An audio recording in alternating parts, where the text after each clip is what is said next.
Hello, everyone. This is Dr. Cross, and I will be your instructor for social work practice and process here at Howard University. This is the welcome introductory video to help prepare you for what's to come in the course outline. Up until now, in the course content folder, you should have access to your syllabus. You should be able to see your assignments on your syllabus as well as in Blackboard.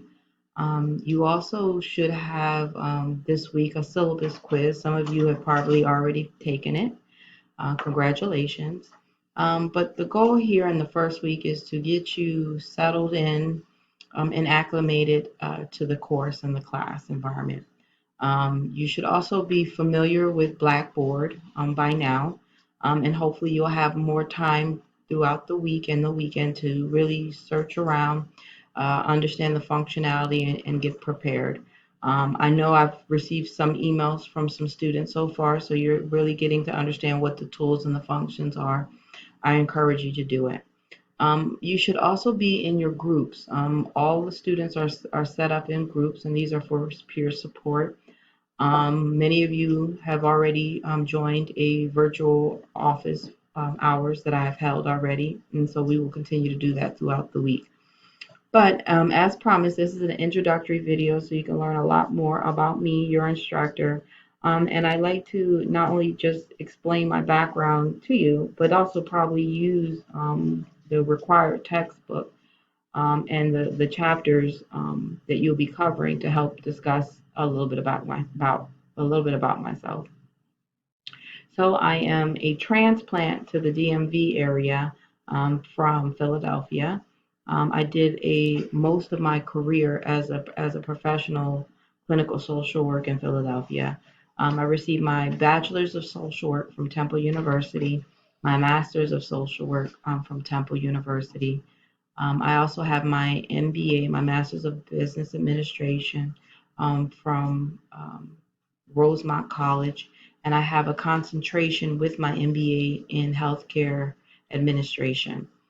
I also have my doctorate of social work, DSW, from University of Pennsylvania. So again, to tell you a little bit more about my practice background, I worked as a direct practitioner, a direct social worker, or social worker in direct practice for the first 2 years of my career at a nonprofit agency called, at the time it was called Housing, Philadelphians Concerned About Housing. It is now changed to Achievability, and it was a self-sufficiency program. And that program was to help single parents meet their self-sufficiency goals.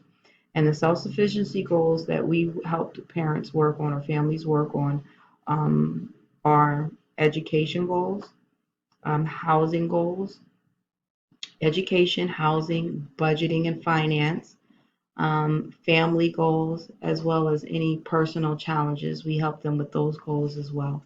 And as a caseworker, I had a caseload of clients that I would go out to see weekly to make sure that they were moving along as necessary in their goals.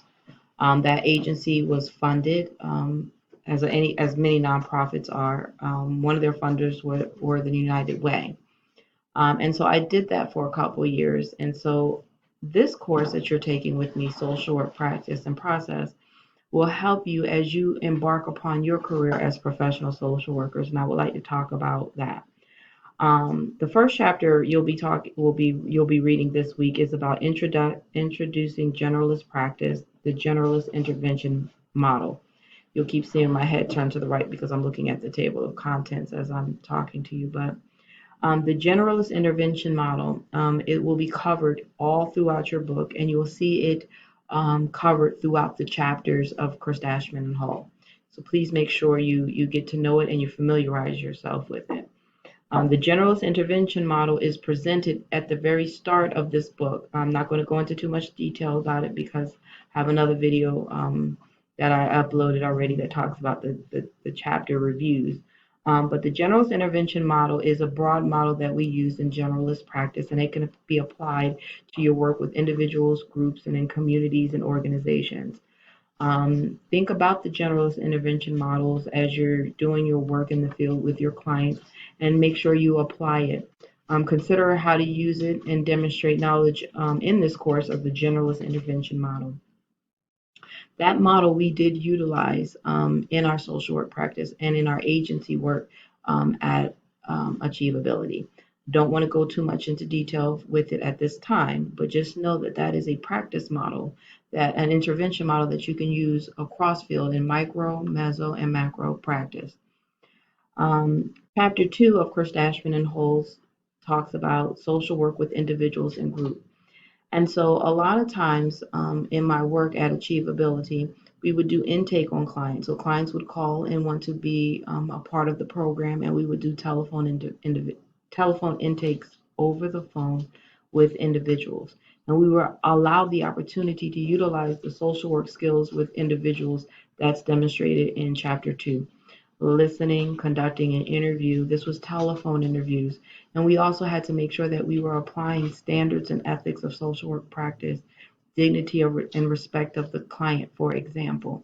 Competency is another one, for example, in our contacts with clients. My caseload specifically were of single parent women who were in that were residing in homeless shelters, who were also involved in child welfare services.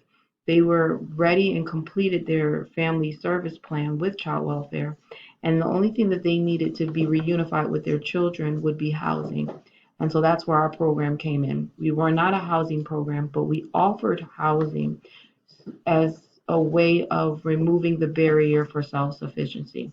So we would provide housing units. Some of them were apartment and some of them were houses to clients while they work on their self-sufficiency goals. And these were low-priced, affordable homes. These were homes that were oftentimes refurbished, so they were in essence brand new homes that were gutted out, developed specifically for the purpose of this program. And we also had a couple of apartment buildings too for clients, excuse me. We would use the housing developments for the larger families, and we would use the apartments for the smaller families. And so part of my work at Achievability was not only doing intakes over the phone, but we would also go to shelters and do interviews with clients to see if it was a good fit. So the goal of those interviews were, one, to educate the clients about the program so that they would know it wasn't just a housing program, but there were expectations. And they had to be committed to those self and want those self-sufficiency goals in order to apply for the program. The second part of the interview was to do an intake and answer any questions that they had.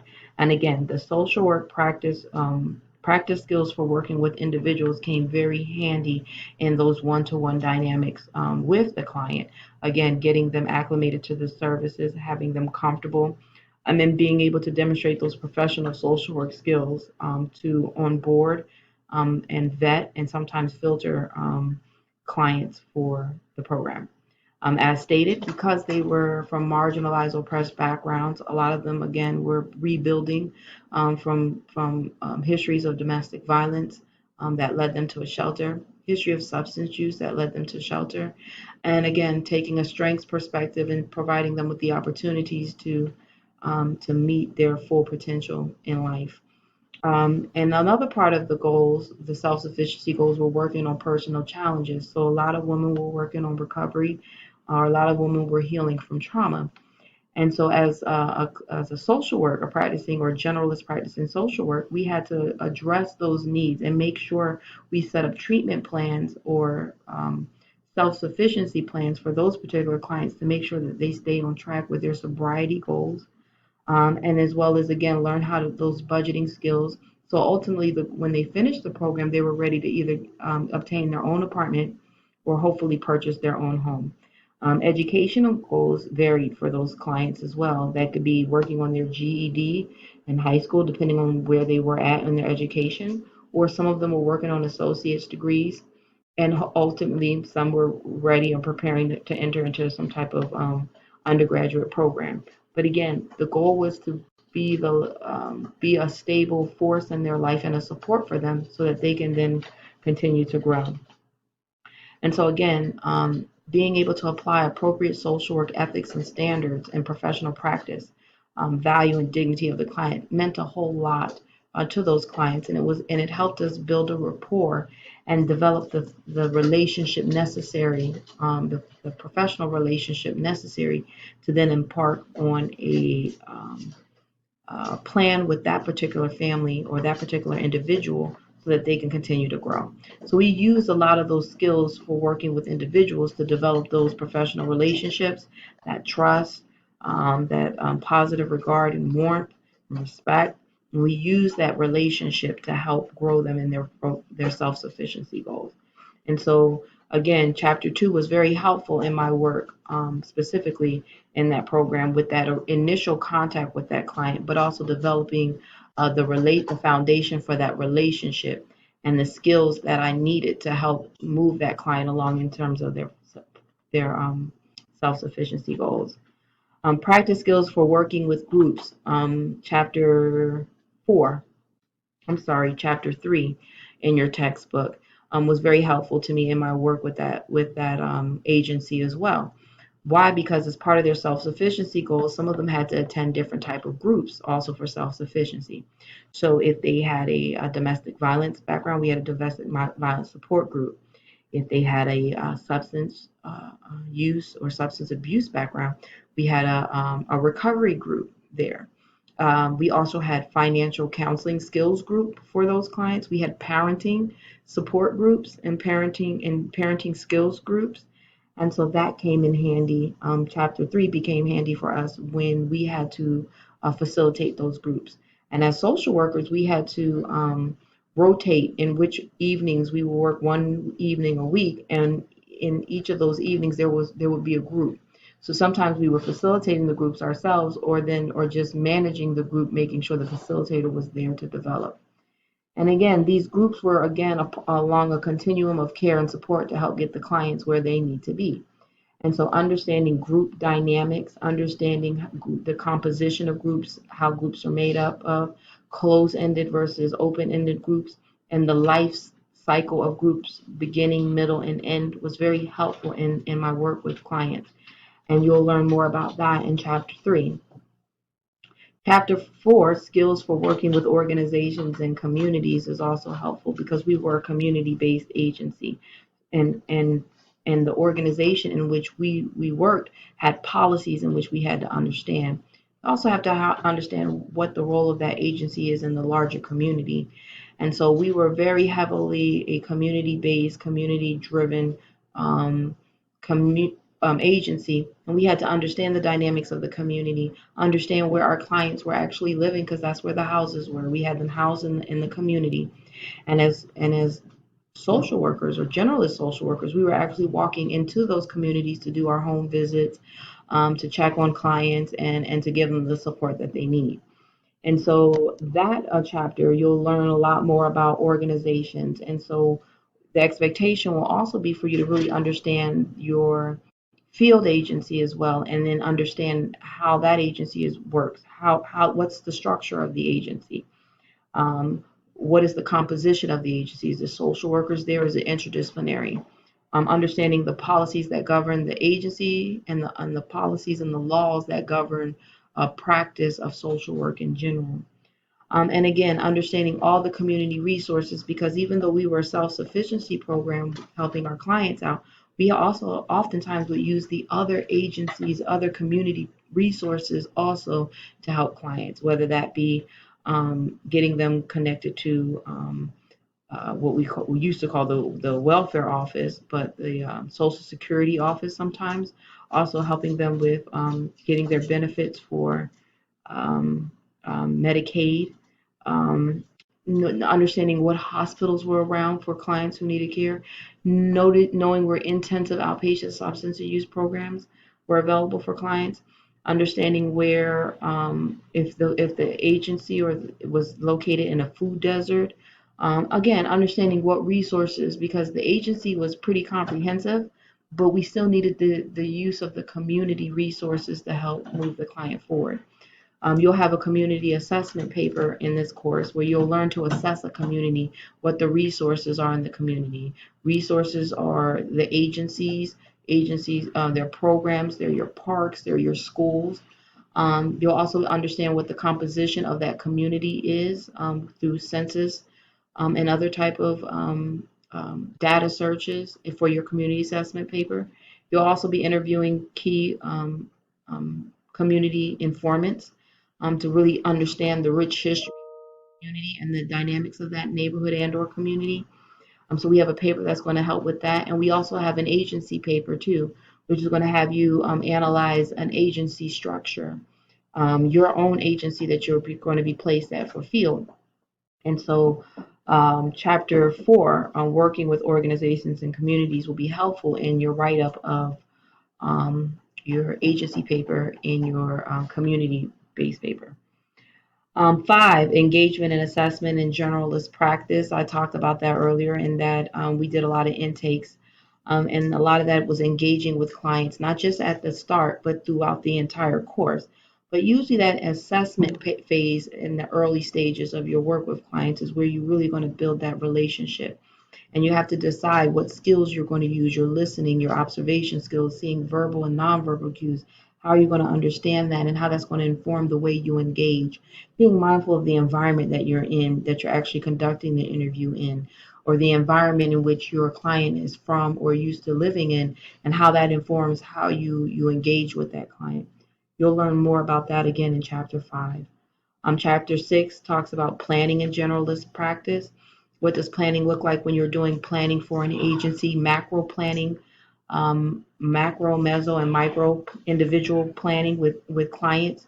For instance, we had self-sufficiency goals. That's what our planning looked like. And those goals would be around education, um, career development. It'll be around personal challenges if they were dealing with substance use, or and definitely education, planning around education. What were their goals? Where were they at, and where do they need to be for their goals? That's what planning looked like in that agency. But that agency also didn't plan on just the micro level with clients and their self-sufficiency goals, but we also planned in the meso, and that's looking at the agency itself, looking at the community as well, understanding what planning needed to happen in the community. Was it a safe space for clients to meet their self-sufficiency goals? Or was substance use that was going on in the community? Was it a high crime, high substance use area? And how did that put our clients at risk who were recovering from substance use? Planning oftentimes went around how to support their parenting and the goals that they have for themselves as parents, as a lot of them were being reunified with their children. But also planning on a macro level, what were some of the larger plans for development for the area? Were there parks, and were there need for parks? Were there need for schools? What was policing like in the area? And was there any type of intervention that needed to be done in the realm of the macro in terms of the overall development for the local community? Also, when you're thinking about planning, we also think about on the macro level, we're also thinking about state government and federal government as well. What type of programs were available at the state and government level to support these clients? And what type of state and government support financially did we have as an agency to carry out the mission and goals of our program? Chapter 7 gives you examples of implementation of generalist practice. So you'll delve a little bit deeper with more concrete examples of what it looks like, including the generalist intervention model. You'll also learn in Chapter 8 evaluation, termination, and follow-up skills that social workers use and engage in. We always were evaluating where the client was in their self-sufficiency goals. We were always evaluating how well how we as social workers were moving clients forward in those goals. Were we being instrumental in moving them? Were we actually progressing them toward their goals? Or there's some things that we need to look at in our own practice in which we needed to improve to better serve clients? And termination, when were clients complete or were they allowed to continue to move on? And follow up was key in understanding that and knowing what termination looks like and how to terminate with clients. That's going to be important for you. And that again is chapter 8. And you'll need to understand that because as you're working with your clients in the field, you have to understand what follow up looks like, how to evaluate your work with those clients in the field, and then ultimately how to terminate. And if you understand some of the key concepts with termination, you start termination with clients at the very start. So that's letting them know when termination is, how many sessions they're going to get, how long you're going to continue to work with them. Your role as a student really dictate that you have a time limited um, opportunity to work with them, and they need to know that at the start. Chapter 9 and 10 is understanding families and family assessments and working with families. Again, the program that I worked in was a self-sufficiency program, and in order to be eligible for that program, you had to be a single parent. And so we were doing intakes and understanding what that family structure looked like and that assessment of that family. We wanted to know what the structure of the family is. You can use genome match for that. We also going to learn a lot about eco maps as well, understanding the community resources as well in your readings. But we needed to understand what the structure of the family is and what the dynamics were.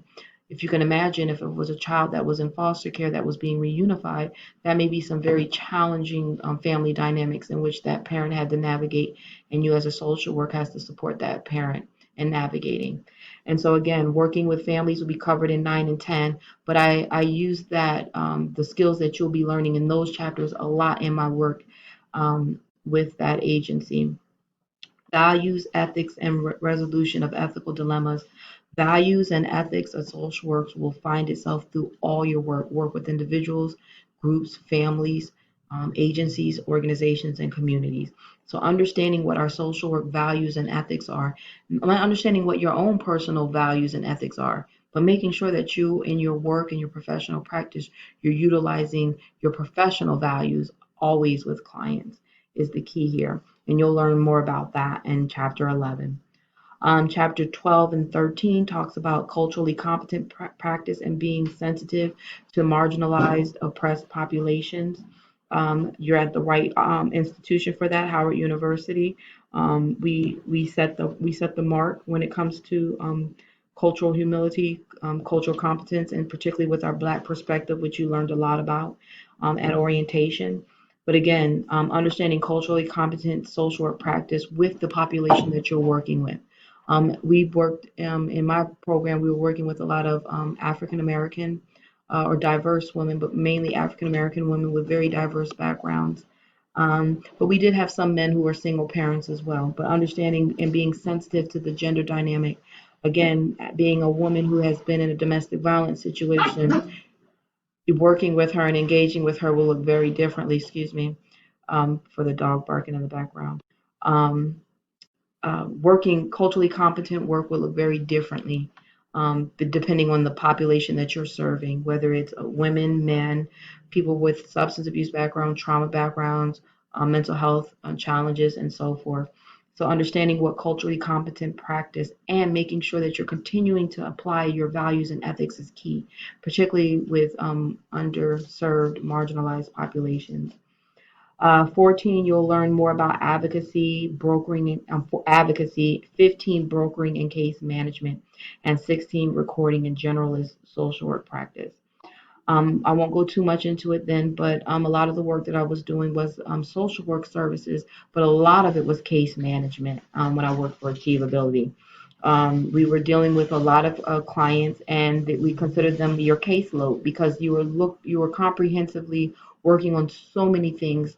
And each particular client and family had a different treatment plan, and so and a treatment plan to get them to self-sufficiency. So advocacy skills were key. Sometimes you're advocating for your client within your agency to make sure they get all the resources that they need. Sometimes you're advocating for them in their communities, in their organizations, with their employers. And so advocacy can look very in a lot of ways. Sometimes you're doing macro advocacy where you're encouraging clients to vote based on their values and their beliefs and what they want for themselves and their families. And brokering, really being that conduit of resources for clients, and making sure that you use an organized systemic way of managing your caseload, entering people in, moving them out, and making sure you're applying agency policy and expectations as well as macro policies, laws, statutes in your work with clients every day. That's pretty much it But that is my background, but it just doesn't stop with just that work. I just like to use that example because it does a good job introducing the textbook um, chapters to you, but it also gives me an opportunity to apply it in my background as I share it with you. The second part of my background you may be interested in is I'm a medical social worker. So I did work at that agency for a little while, and then I transitioned into a medical social worker, and I spent most of my career doing that. So over 20 years of experience as a social worker, and then I moved into academia. I sit on a couple of boards. The National Perinatal Association is one board. I also sit on the board of um, National Association of Perinatal Social Workers, NAPSW. I'm also the former president of the National Association of Perinatal Social Workers. I'm involved in a few agencies as well, National Association of Social Workers and the Council of Social Work Education. And as many of you know, I'm also in private practice, so I do mental health counseling for people who are in need. I see families, I see couples, I see um, um, individuals for a whole host of issues, depression, anxiety, and the gamut. And so that's a little bit about me. I hope that's helpful, and I hope now you get to know me a little bit more as a professor as we move through the courses. If you want to know any more, or if you have any more questions for me about my background, please let me know. I'm available, and I'm more than happy to talk about anything that, whether it's related to the coursework or just about my background. Also, my doctorate is a practice doctorate. It's a DSW. And so if you want to learn a little bit more about that, I'm also available for you as that to answer questions about that. And also I'm licensed in Pennsylvania, Maryland, and DC. So I have not a lot of knowledge and expertise in licensing. And if you want to pick my brain about that, you can as well. So I hope this welcome was good for you, a good way to introduce me to you and do a quick overview of your textbook and applying a lot of the overview of the textbook to that. So thank you. And I know there were some backgrounds going on, and because clearly I'm teaching from home, and so you may see some background movement and voices. I apologize for that, but it is what it is. So welcome to Social Work Practice and Process, and I look forward to having an exciting semester with you. Bye.